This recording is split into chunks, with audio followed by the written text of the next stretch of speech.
This man bought this house almost completely destroyed, practically from scratch, and the final result was an astonishing shock. Just imagine the condition of this house when he purchased it. It was nearly free, and it was literally a complete ruin. Our guy had always dreamed of owning his own home, and not just any home, but a large one. However, he had never taken the step before. That's why he decided to take a risk, rely on his experience, and buy this house at the lowest possible price to see whether he could turn it into a livable home or fail and lose all the money he invested. At the very least, let's watch together what will happen, how this house will be renovated, and see the full transformation step by step. But before we begin, don't forget to subscribe to the channel, and let's get started. The first place he began renovating was the kitchen, where everything was old and unusable, from the windows and walls to even the kitchen base itself. He immediately started the renovation work, removing the existing windows, dismantling the kitchen base, the sink, and the stove, and completely clearing the kitchen of everything. Then he moved up to the ceiling to apply plaster. This step is very important for ceilings that need restoration because the plaster levels the surface, fills small cracks and minor imperfections, and gives smooth, uniform finish. After that, it was the kitchen walls' turn, which were literally unusable, lacking both appearance and durability. He decided to install large, water-resistant cement boards with a clean white color. He applied adhesive to each board and then fixed it onto the wall. Even the upper cabinets that were mounted on the wall were backed with the same cement boards so that the entire space would have a consistent and acceptable appearance. He continued installing the side panels and securing them with screws. After that, he left the kitchen area for a while and moved to renovate another section, the living room area, which he opened up to connect with the room where the kitchen was located. He started with the ceiling first. The ceiling consisted of a large square divided internally into rectangular sections. He first applied plaster around the outer frame of the square, then filled and smoothed all the gaps between the rectangular sections, and finally painted the rectangles themselves. Despite the house's deteriorated condition, there were still some elements that could be reused, such as this ceiling. With just a bit of plaster, it did the job and made it look reasonably good. This saved him a significant amount of money on renovation costs.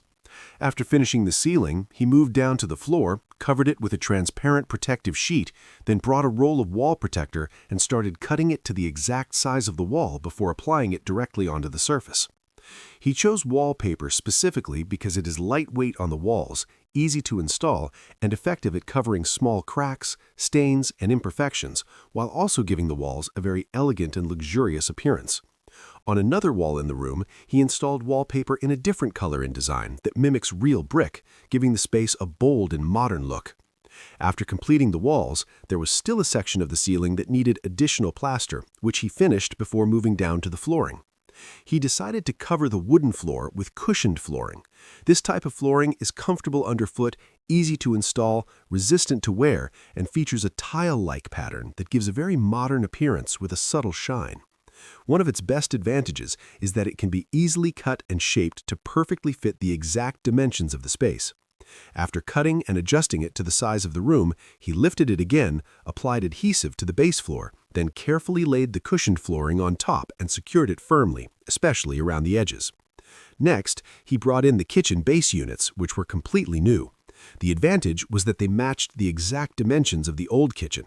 After adjusting the plumbing connections, he installed the first unit, followed by the second unit that included the sink. Then he installed the drain pipe so it could connect to the house's sewage system. The flooring in the house had originally been made of tatami, a traditional Japanese flooring material made from compressed plant fibers. While it looks very beautiful, over time it had unfortunately deteriorated and was no longer in good condition. He decided to remove it entirely and install new flooring instead. After removing all the old flooring, he thoroughly cleaned and swept the area to ensure a clean working surface. Then he brought a large piece of wood and cut it into thin support strips, which he fixed to the floor with screws. After that, he brought wide wooden panels, cut them to the exact dimensions of the space, laid them across the entire floor, and installed them over the support strips to create a solid base. Using the same method, he completed the flooring for a large portion of the house. After making sure that all the wooden panels were cut to fit the floor dimensions perfectly, he removed them again in order to install thermal insulation boards. These were placed between the wooden joists beneath the floor. He carefully cut each insulation panel to match the exact size of the gaps between the joists, then secured them firmly in place. Once the insulation process was complete, he brought wide plywood sheets and installed them over the joists and insulation, fixing them securely with screws. He repeated the same process across the entire floor area. Honestly, from my perspective, the original tatami style looked more elegant and refined, and it might have been possible to renovate the house while maintaining that same style. But in any case, let me know your opinion in the comments. Which option do you think looks better? After finishing the flooring in this section of the house, he moved on to the ceiling and began applying plaster, starting with the edges and corners, then covering the ceiling surface itself. He also decided to apply a fresh coat of paint to the walls, beginning with the edges and corners before moving on to the larger areas. There was a section of the ceiling that needed to be replaced, so he cut a piece of plywood to size and installed it in place. Then he reapplied plaster across the rest of the ceiling, making sure to fill and smooth all the areas that still required finishing. Next, he brought another type of wallpaper to install on the walls in this part of the house. While applying it, he paid close attention to aligning the seams properly so that the edges matched perfectly and no gaps would appear. After the renovation, this section looked outstanding, especially considering that the materials used were simple and not very expensive. The interior of the house now felt completely transformed. He then prepared a gypsum compound and applied it between the wooden joints in the floor. This step was necessary before installing any final flooring material because the surface needed to be smooth, level, and completely clean. After filling all the gaps and leveling the entire floor, he brought the cushioned flooring and cut it precisely to match the exact dimensions of the space with great accuracy and professionalism. He paid special attention to the edges, trimming any excess material carefully. While working, he intentionally left small gaps along the edges because this type of flooring expands slightly with changes in humidity. He had clearly taken this factor into careful consideration. Just as he did in the kitchen, he lifted the flooring here again, applied adhesive to the base, spread it evenly, then laid the cushioned flooring over it and pressed it down firmly. With this step completed, this section of the house was finished as well. Now it was time to move on to the corridor or the connecting area between the rooms, which needed renovation in every part. He started with the ceiling, applying plaster from beginning to end. After that, he installed white wallpaper on the walls, pressing it firmly to ensure proper adhesion. Then he laid the cushioned flooring and secured it carefully across the entire space. Once the corridor was completed, he moved on to the bathroom, which required a great deal of work. The first step was to inspect the subfloor and the walls, which was very important in order to identify all the repairs that needed to be done. As you can see, the condition of the floor was very poor. But let's begin the work right away. He started by breaking the loose sections around the edges and removing them into a bag, then cleaning the floor. Some parts were firmly stuck, so he used a pry bar to remove them until the entire floor was cleared. After that, he swept the area thoroughly using a broom and dustpan. Then he brought a leveling compound and began smoothing and leveling the floor surface with a trowel. Next, he brought moisture-resistant cement boards, applied adhesive to them, and installed them along the lower half of the bathroom walls. He also cut a piece and fixed it around the bathtub area. After that, he installed a white finishing trim over the top edge of the cement boards, applying adhesive and securing it precisely in place. This step gave the finishing a clean and professional appearance. These cement boards are highly resistant to water and moisture, which helps protect the area from mold and mildew. That is why their use is especially important in the bathroom, since it is the part of the house most exposed to water. After finishing the walls, he moved directly to the floor and installed cushioned flooring again, since it is also water-resistant and comfortable underfoot. There was a floor drain beneath the surface, so he carefully cut the flooring to match its exact position and installed a proper drain cover within the flooring. After that, he lifted the flooring again and applied waterproofing materials around the drain area to reinforce the edges and prevent any water from leaking underneath. After that, he coated the entire floor with the same waterproofing material to extend its lifespan. He then laid the cushioned flooring over it and pressed it down firmly. This step ensured that water would not seep underneath the flooring and cause damage. Along the edges, he applied masking tape around the entire bathroom, between the edges of the floor and the walls.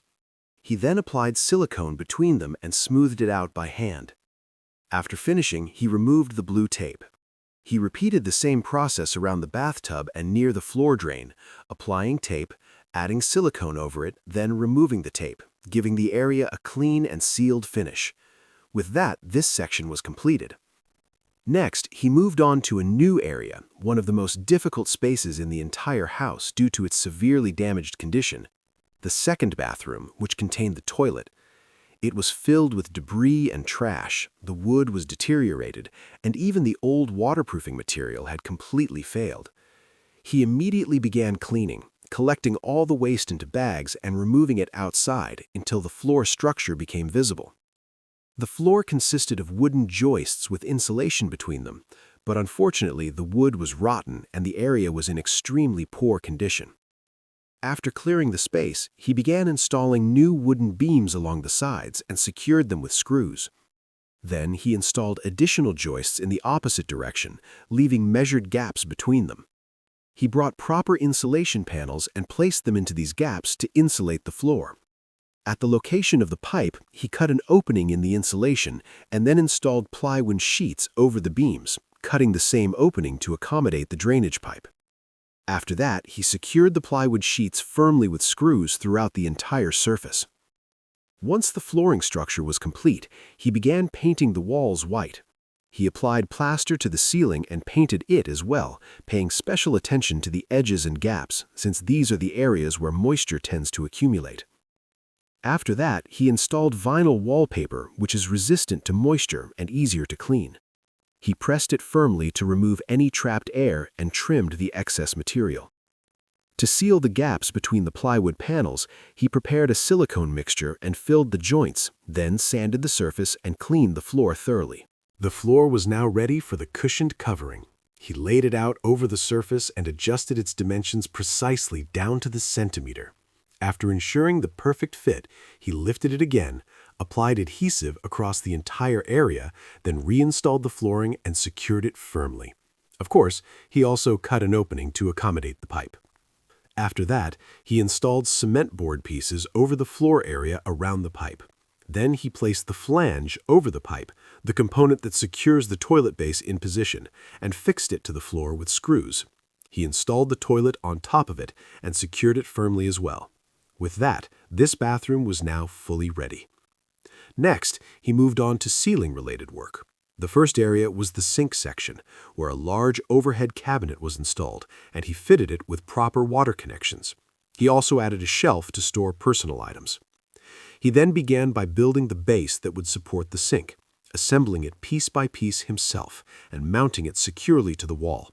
The height of the sink is very important, as it provides comfort for the user and ensures easy and practical movement during use. After measuring the angles and making sure the sink was perfectly level, he secured it firmly with screws. He then installed the hose and faucet for the sink. There were two water lines, one for hot water and one for cold, and he connected them carefully to the plumbing system, tightening the fittings securely with a screwdriver. After that, he moved on to the wardrobe. Fortunately, it was not in very bad condition, so it could be reused. With some renovation work, it would look new again. He repaired the handle areas using a white compound, refined the door edges with a gray finish, and applied white wallpaper to the wardrobe doors. In traditional Japanese homes, wardrobes often feature sliding doors that conceal storage spaces. After finishing the wardrobe doors, the result looked excellent, and the color combination was very appealing.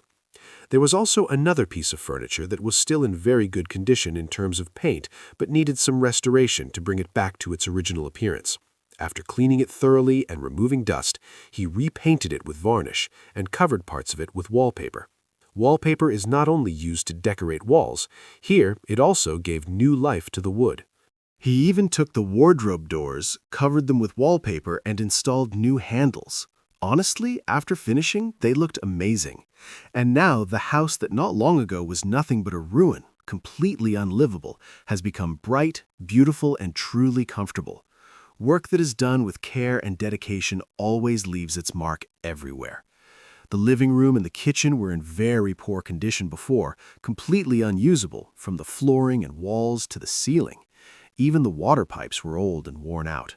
After the renovation, the kitchen and living area were transformed into bright, practical, and modern spaces. The kitchen flooring was replaced using durable materials designed to last for a long time and remain easy to clean, while also maintaining a stylish appearance. The living room became warmer and more spacious after it was opened up to the kitchen. The new paint gave a fresh and clean feeling, and the improved lighting made the space appear larger and more comfortable to the eye. Previously, the rooms felt small and their spaces were not used efficiently or intelligently. The bedroom floors and the rest of the rooms were also in very poor condition due to many years of neglect. After the renovation, each room was carefully redesigned to combine aesthetic appeal with practical functionality. Light, neutral colors were used on the walls to make the rooms brighter and more inviting. Even the bathrooms were upgraded. The plumbing systems were improved and waterproofing and moisture-resistant materials were used. These renovations are not only practical, but also help prevent costly repairs in the future. Among the upgrades was replacing the sink with a new one and redesigning the entire layout, which contributed to a complete transformation of the house. So, what do you think about this transformation? Do you believe it was successful, especially considering that the house itself was purchased at a very low price and the renovation costs were not very high? And don't forget to subscribe to the channel.